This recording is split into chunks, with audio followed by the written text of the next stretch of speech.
Welcome to your Algebra 2 Lesson 4.6. Today you're going to perform operations with complex numbers. This is video number 1. Okay, so again the objective is for you to be able to perform operations with complex numbers. And in order to do that we need to introduce you to something called the imaginary unit.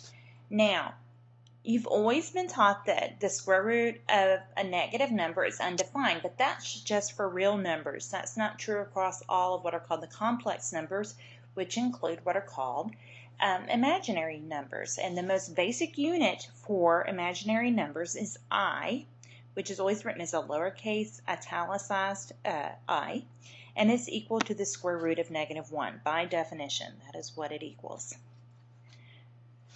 So let's talk about taking the square root of a negative number.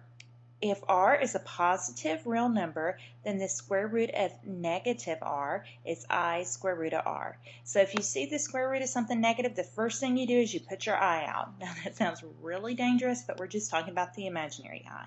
So if you see the square root of -3, you're going to put your I out. That's equal to I square root of 3. By property 1, it follows that I times the square root of r squared is equal to -r. And that's because I squared is equal to -1. So if we have I times the square root of 3 whole thing squared, we have I squared times 3, and I squared is equal to -1. So -1 times 3 is -3. Okay, we're going to solve 2x squared plus 11 equals -37, and we're going to do this like we did yesterday. We're going to, there's no linear term, so we can solve this by taking square roots. So we write the original equation, and then to get to the x squared, the first thing we would do is subtract 11 from both sides. So let's see, -37 minus 11 is -48. So we have 2x squared equals -48. So to get to the x squared, we need to divide both sides by 2. So that's going to give us x squared equals -24. And then we're down to the x squared, so we take the square root of both sides, making sure we do plus or minus on the side with the number. So we have x equals plus or minus the square root of -24. All right, we're taking the square root of a negative, so the first thing we do is put our I out. So we have x equals plus or minus I square root of 24, and then we look at the square root of 24 and see if there's any way we can go ahead and simplify. 24 does have a perfect square factor of 4, and so we would have x equals plus or minus I times the square root of 4 times the square root of 6, and then square root of 4 is equal to 2. And so the way we write I times 2 times square root of 6 is to write 2i square root of 6. So x is equal to plus or minus, positive or negative, 2i square root of 6. So there's two solutions, 2i square root of 6 and -2i square root of 6. Okay, we need to get into some definitions. A complex number, which is what the whole section is about, is a number a plus bi, where a and b are real numbers. The number a is the real part of the complex number, and the number bi is the imaginary part. Now, an imaginary number, or pure imaginary number, you'll hear people say sometimes, is a complex number where, I got ahead of myself. We're just talking about imaginary numbers in general. It's a complex number where b is not equal to 0. So we have a plus bi. You have, you might have a real component, you might have a real and an imaginary component, but you have to have an imaginary component. A pure imaginary number is a complex number where b is not equal to 0 and a does equal 0. So there's no real component. It's just 2i, 3i, something like that. A real number is a complex number a plus bi where b equals 0. So all the numbers you've worked with before are real numbers. Okay, so really when you learned 1, 2, 3, you could have learned 1 plus 0i, 2 plus 0i, 3 plus 0i, but you know, there was really no reason to even bring that up until now. Okay, so how are they related? So here we've got a diagram where we've got all the complex numbers. Okay, and then we have them categorized. We've got the real numbers, so things like 3, -1, pi, we've got those.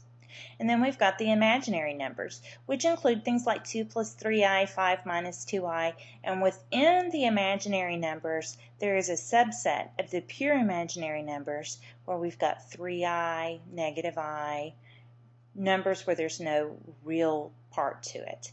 So all of these are considered complex. Two complex numbers, a plus bi and c plus di, are equal if and only if a equals c, so the real components match up, and b equals d, the imaginary components match up. So 2 minus 3i equals 2 minus 3i because 2 equals 2, and then -3i equals -3i. Sums and differences of complex numbers. To add or subtract two complex numbers, add or subtract their real parts and their imaginary parts separately. So real gets added to real, and imaginary gets added to imaginary. So if you are doing a plus bi plus c plus di, you end up doing a plus c plus b plus d times I. And if you do the differences, a plus bi minus c plus di, you're going to have a minus c to get your new real component, and then b minus d times I to get your imaginary component. All right, so we want to write the expression as a complex number in standard form. So the first one we have is 8 minus I plus 5 plus 4i. And then we have b and c, and we'll get to those in just a second. All right, so we're going to use the definition of complex addition. In other words, we're going to add real to real and imaginary to imaginary. So we're going to do 8 plus 5, and then plus -i plus 4i. And so that's going to give us 13 plus 3i, and that's in standard form because we have our real component and then plus our imaginary component. So let's go on to part B. We've got 7 minus 6i minus the complex number 3 minus 6i. So we're going to do the definition of complex subtraction.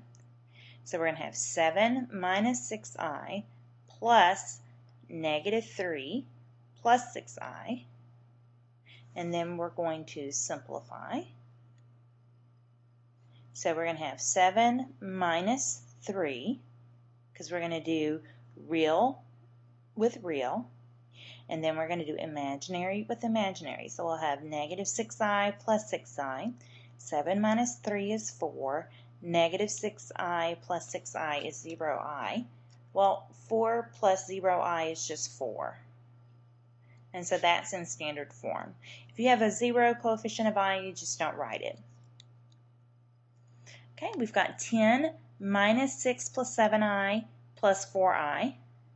So we're going to do the definition of complex subtraction. In other words, we're going to distribute the minus sign there.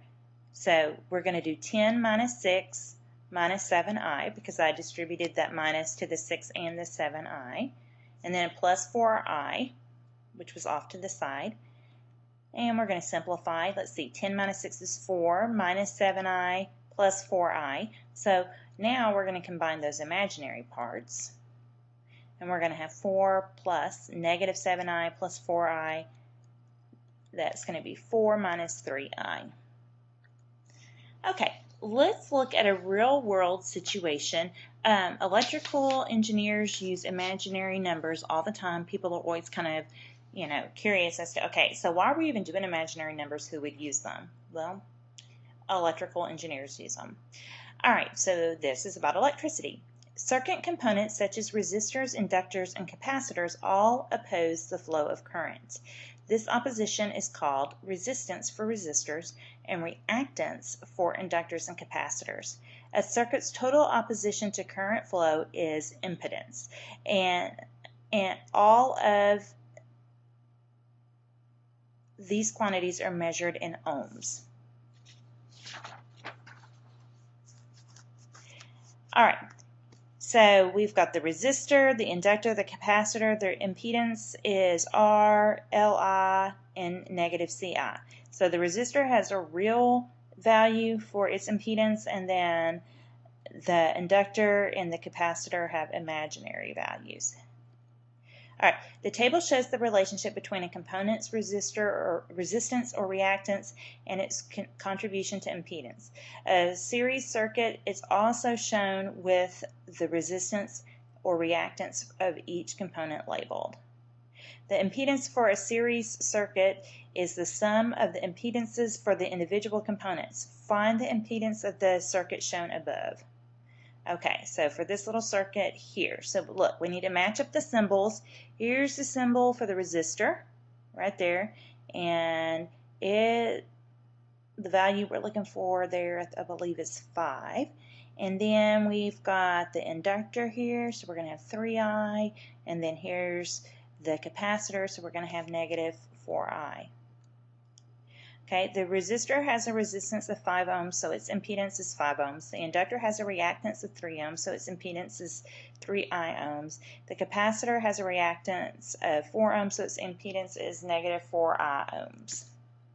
So the impedance of the whole circuit, we're going to add the individual ones up. So we're going to have 5 plus 3I plus negative 4I.